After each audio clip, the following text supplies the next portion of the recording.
Siap.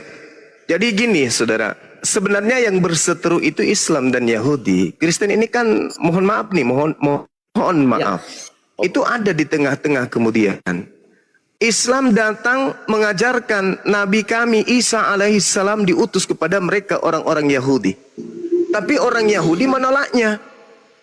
Penolakan Yahudi ini kemudian terhadap Nabi Isa melahirkan konsep dari orang-orang Parisi, orang-orang bagian dari orang-orang Yahudi yang menolak Nabi Isa. Lahirlah agama Kristen dengan seperangkat ajaran yang Kristen usung hari ini.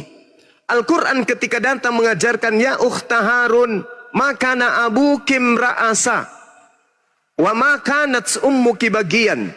Wahai Maryam, ayahmu bukan seorang yang buruk perangai dan ibumu bukan seorang perempuan pesina. Fa asyarat ilaihi qalu kaifa nukallimu man kana fil mahdi sabiya. Maka Maryam menunjuk kepada anaknya kemudian lalu berkata kepada anaknya, lalu berkatalah orang-orang Yahudi pada masa itu, bagaimana mungkin kami bisa berbicara kepada anak kecil yang masih dalam ayunan?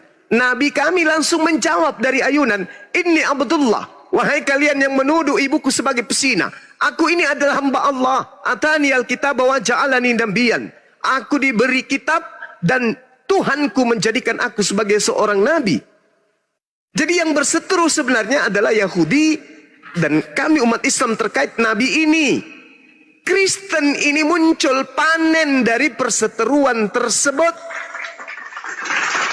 yaitu bahwa ketika orang Yahudi menghina Yesus, Nabi Isa, menghujat Nabi Isa, berupaya kemudian membunuh Nabi Isa, Islam datang menyelamatkan kaidah itu. Islam mensucikan Yesus atau Nabi Isa dari tanggapan orang-orang kafir bahwa beliau tidak dibunuh oleh orang Yahudi, melainkan beliau Nabi yang lahir suci di tengah-tengah Bani Israel tanpa ayah, diangkat oleh Allah naik ke langit. Tetapi orang Yahudi kemudian memaksakan bahwa yang mereka bunuh itu adalah Nabi Isa.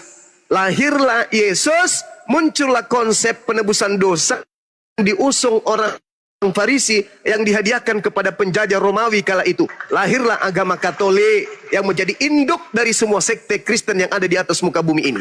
Jadi sebenarnya Nabi Isa tak ada hubungannya dengan Kristen. Nabi Isa hanya berhubungan dengan Yahudi dan pengikutnya. Siapa pengikut Isa? Orang-orang Muslim.